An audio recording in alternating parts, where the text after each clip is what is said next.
विश्वरूप की जो माता जी थी वो दैत्यों की बहन थी, तो कहीं ना कहीं दैत्य विश्वरूप के कौन हुए? मामा। तो देवताओं के गुरु विश्वरूप और विश्वरूप के मामा दैत्य, मतलब देवताओं के शत्रु। तो विश्वरूप कभी कभी अपने मामाओं का भी बल बढ़ाते थे यज्ञ आदि करने में।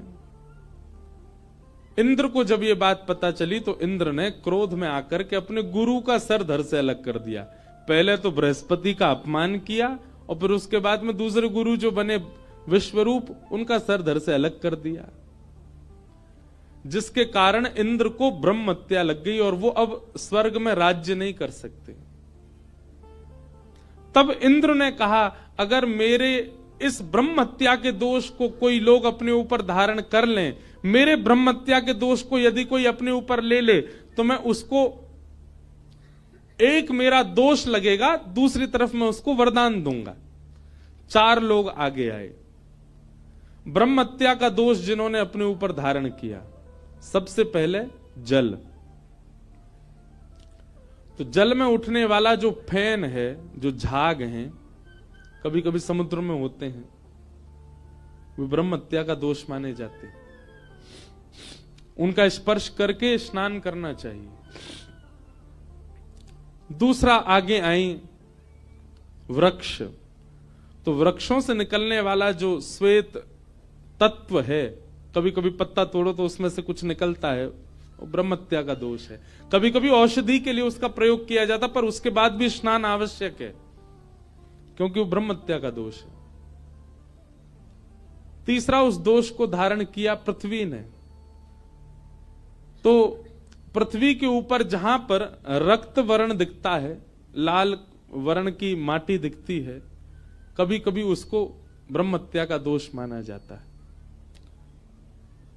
और चौथा, ब्रह्म हत्या के दोष को अपने ऊपर धारण किया माताओं ने। इन 4 लोगों ने अपने ऊपर ब्रह्म हत्या के दोष को लिया, जिसके लिए मासिक धर्म होता है। इंद्र ने इन 4 को एक एक वरदान दिया। जल को वरदान दिया कि तुम्हारे बगैर किसी का रूप निरखेगा ही नहीं, कुछ भी बनाने में आपकी आवश्यकता होगी, आपके बगैर किसी का काम नहीं चलेगा, आप सबके रूप को पूर्ण करने में समर्थ रहोगे।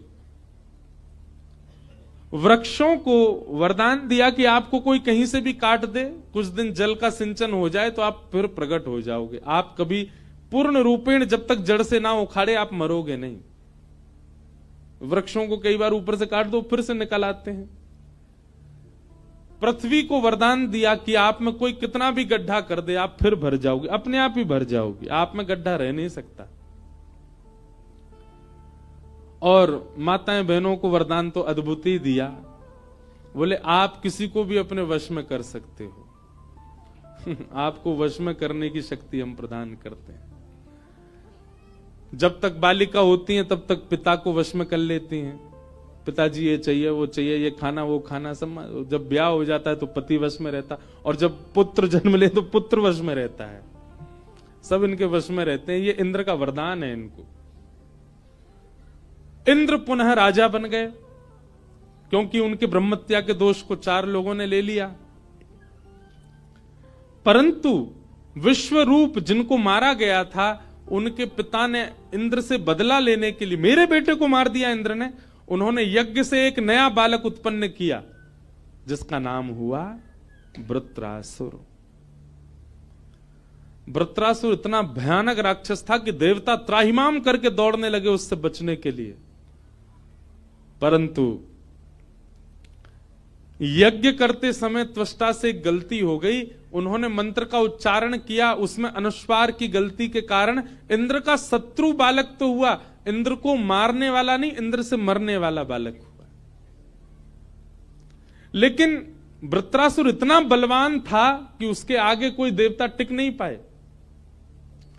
ब्रह्मा जी के पास गए, बोले क्या करें, ये तो हमको मार देगा, देवता सब खत्म हो जाएंगे। तब ब्रह्मा जी ने कहा एक ही उपाय है। बोले क्या? दधीच मुनि के पास जाओ और उनकी अस्थि यानी कि हड्डी, उनकी हड्डियों से वज्र बनेगा, उसी वज्र से मरेगा ये। अब देवता सब बोले हम किसी ऋषि से जाके कैसे कह दें अपनी हड्डी दे दो। ब्रह्मा जी बोले देख लो, अगर दे दें तो तुम बच जाओगे, नहीं तो सब अलविदा। देवता दौड़े दौड़े दधीच मुनि के पास गए। दधीची जी से जाके कहा कि आप अपनी अस्थि प्रदान कर दीजिए, हड्डी दे दीजिए। दधीच मुनि ने बलिदान किया और अपनी हड्डियां प्रदान कर दी देवताओं को, और उसी से वज्र बना जिससे वृत्रासुर के साथ युद्ध हुआ। पर युद्ध से पहले वृत्रासुर ने भगवान की स्तुति गाई, और ये स्तुति सुनने लायक है, याद करने लायक है। अहम हरे तव पादैकमूल दासानुदासो भवतास्मि भूय मनस्मरेता सुपतेर्गुणांस्ते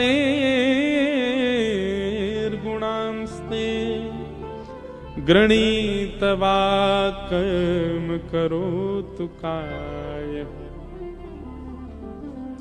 न नाकपृष्ठं न च पारमेष्ठं न सार्वभौमं न रसाधिपत्यं न योगसिद्धिरपुनर्भवं वा समञ्जसत्वा विरहैकाङ्क्षे अजातपक्ष इव मातरं खग स्तन्यं यथा वत्सतराच्छुधार्था प्रियं प्रियैव विषितं विषण्णा मनोरविंदाक्ष दृदिक्षते त्वाम्। ये 3 श्लोक हैं, बहुत ध्यान से सुनिएगा। हम इन तीनों का व्याख्या करें, फिर सीधे कृष्ण जन्म की ओर चलेंगे। वृत्रासुर कह रहे हैं, सबसे पहली बात, इंद्र जैसे ही मारने के लिए आया, वृत्रासुर बोले रुक जाओ, पहले मैं अपना काम कर लूं, भगवान की स्तुति गा लूं, फिर मुझे मार देना। तो वृत्रासुर भगवान से कहता, हे नाथ मुझ पर एक कृपा कर दो। क्या? दासानुदासो भवतास्मि भूय, मैं आपके चरणों के जो दास है ना, आपको जो भजते हैं, ऐसे दासों के दासों का दास मुझे बना दो, ऐसी कृपा मुझ पर कर दो। मैं आपका दास ना बनूं, आपके दासों के दासों का दास बन जाऊं, ऐसा अनुग्रह मेरे ऊपर कर दो नाथ। ठाकुर जी सुनकर के थोड़े चौंक गए, बोले इसने सीधे मेरे चरणों की प्राप्ति नहीं मांगी, दासानुदासो भवतास्मि भूय। ठाकुर जी बोले वृत्रासुर तेने मेरे चरण नहीं मांगे, दासानुदास क्यों मांगा? मेरे दासों के दासों का दास क्यों बनेगा? वृत्रासुर कहता है, 3-4 बातें हैं इस भाव में। एक भाव वृत्रासुर कहता है, नाथ दासों के दासों का दास बनूंगा तो उनसे आपकी सेवा सीखूंगा, थोड़ा और ऊपर जाऊंगा, फिर दासों का दास बनूंगा, उनसे आपकी सेवा सीखूंगा, फिर और ऊपर आऊंगा, तब दासों का दास बनूंगा, और सेवा सीख करके ऊपर आऊंगा, तब आपके दास बनूंगा। इतने दिन दासों के दासों का दास बन करके मैं निपुण हो जाऊंगा सेवा में। मैं सीधे आपकी सेवा में गया और सीधे आते ही मुझसे कोई अपराध बन गया नाथ, वो मैं नहीं चाहता। मैं चाहता हूं पहले मैं दासों का दास बन करके अपने आप को निपुण बना लूं, ताकि आपकी सेवा में जब आऊं तो मुझसे कोई अपराध ना बने। एक बात याद रखिएगा बंधुओं, मैं एक बात कहा करता हूं, लोग बाग पूछते हैं हमें श्री जी कैसे मिलेंगी, हमें वृंदावन कैसे मिलेगा, हमें श्याम सुंदर कैसे मिलेंगे, श्री बिहारी जी कृपा कैसी होगी। ध्यान से सुनियो मेरी बात। किसी बालक को यदि किसी कंपनी में जॉब चाहिए तो उसको अपना एक रिज्यूम तैयार करना पड़ता है। उस रिज्यूम में बताना पड़ता है कितने पढ़े हैं, कितनी क्वालिफिकेशन है, कितना एक्सपीरियंस है, लास्ट काम कहां करते थे, वहां कितनी सैलरी मिलती थी, वहां किस तरीके का तुम्हारा काम था, कितने साल का तुम्हारा वहां एक्सपीरियंस रहा। वो सबके बेसिस पर उन सबको देखते हुए फिर तुम्हारा इंटरव्यू होता है, तब तुमको जॉब मिलती है।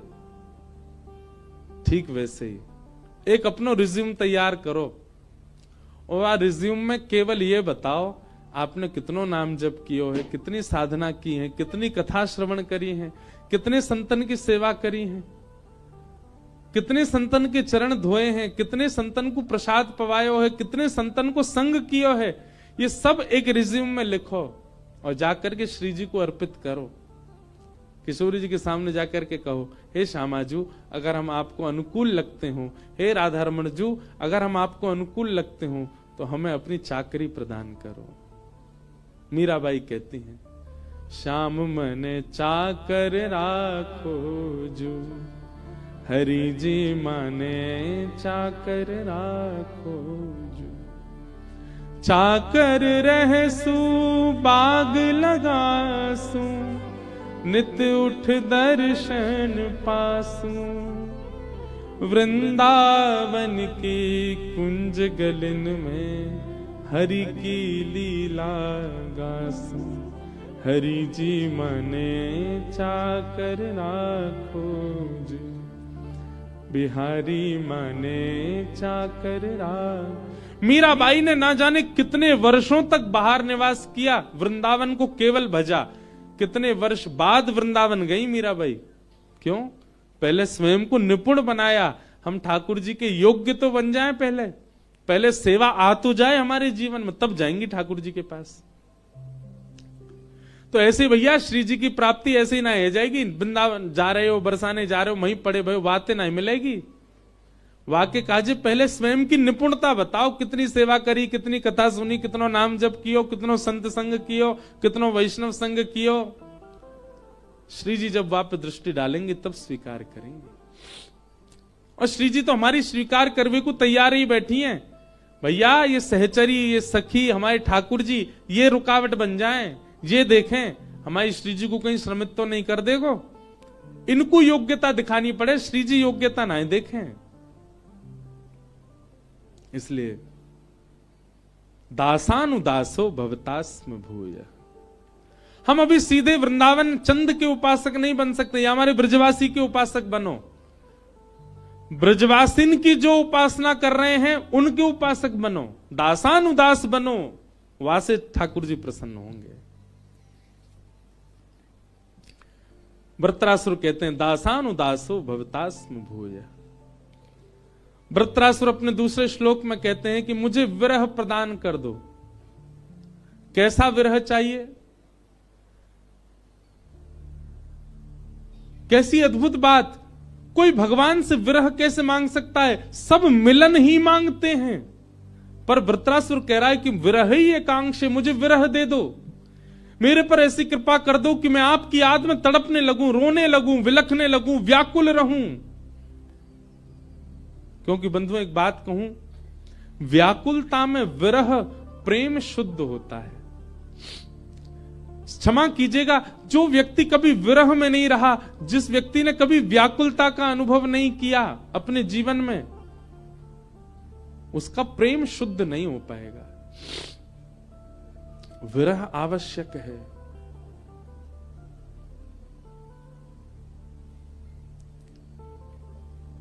कैसा विरह चाहिए? अजात पक्ष इव मातरम खगा स्तन्यम यथा वत्स तराच्छुधार्था प्रियम प्रियैव व्युषितम विषन्नाह मनोरविंदाक्ष दृदिक्षते त्वाम। जैसे एक अजात पक्षी जिसके पर नहीं निकले वो अपनी मां की प्रतीक्षा करता है, जैसे एक भूखा बछड़ा अपनी मां के थन को पीने की प्रतीक्षा करता है, जैसे परदेश गए हुए प्रियतम की प्रतीक्षा उसकी प्रियतमा करती है, वैसे मैं आपके विरह में तड़पना चाहता हूं नाथ। ऐसी कृपा कर दो कि मैं व्याकुल रहूं आपके लिए।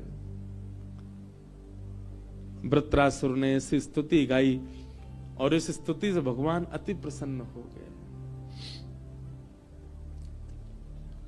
विरह प्रेम को पुष्ट करता है, प्रेम को शुद्ध करता है, प्रेम को प्रबुद्ध करता है। जिसने अपने जीवन में विरह नहीं सहा है ठाकुर जी का, ठाकुर जी के प्रेम में कहीं ना कहीं उसके हृदय में दूषितता